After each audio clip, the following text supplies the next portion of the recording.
Welcome back to ILTV on the Hour. I'm Devo Klein, coming to you live from Israel, breaking down all of the biggest headlines that are coming out of the region. Here are the latest developments. Trump's Gaza Board of Peace is being signed today in a ceremony taking place at the sidelines of the World Economic Forum in Davos. The Board of Peace is signed by nearly 20 countries. Now, the Board of Peace, inaugurated in Davos, is an international peace-building body Trump says will address global conflicts and potentially rebuild Gaza. Trump would serve as the indefinite chair of the board, and the executive committee have also been named. They include Tony Blair, Mark Carney, Marco Rubio, Steve Witkoff, and Jared Kushner.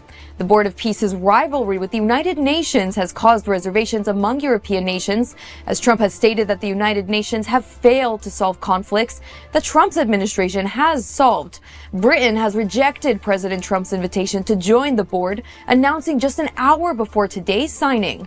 Speaking from Davos, Israeli President Isaac Herzog said the transition to Phase 2 in Gaza is contingent on Hamas's disarmament, and the return of hostage Ron Gvili remains paramount. Speaking on Iran and regional developments, Herzog said this. So I would say that, first of all, we are in a better position after fighting a war of various fronts, heroically and bravely, but the dark clouds are still hanging out there. For example, it is clear to us that the Iranians are regrouping, and they haven't stopped for one moment in their plight to spread terror all over the world, as well as move towards their big grand plans of weapons of mass destruction. We know and that Hezbollah is trying to do the same, meaning to regroup, rebuild its force, and is perhaps wants kind of to deceive us that it's not doing so.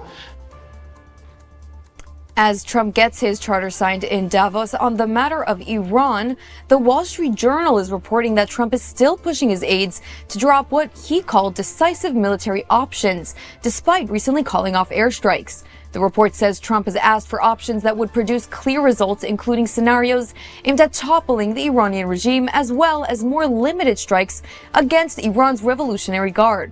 Meanwhile, the USS Lincoln is still moving in the Middle East, and Iranian Foreign Minister Abbas Araghchi said Tehran would fire back with everything they have should the US attack, cautioning that a full-scale confrontation would be long and ferocious.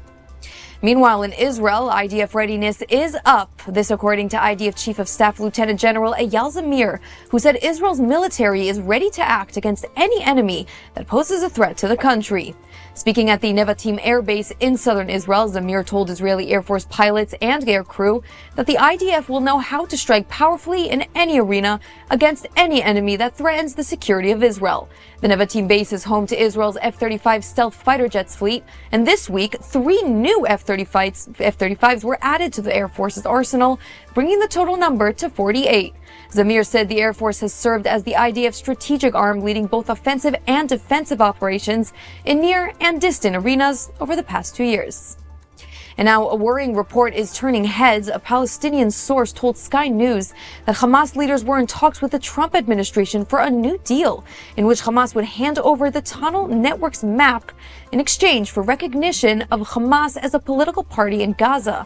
According to the report, Hamas officials would be able to leave Gaza should they wish to do so, and the United States would commit to halting future Israeli attacks against Hamas. We'll follow this report more closely as it develops. And meanwhile, clashes were also reported in Gaza. There is a ceasefire, but fighting continues, with Israel reporting at least 5 killed in fire exchanges between IDF troops and operatives, who they say pose a threat. According to the IDF, a targeted airstrike on a vehicle in central Gaza followed intelligence of a Hamas-affiliated drone being used against troops in the area. And that's a wrap for this edition of ILTV on the Hour. I want to thank you so much for watching and inspire you to scan the QR code to get ILTV on your WhatsApp channels for all of the latest updates coming out of Israel. Thanks for watching.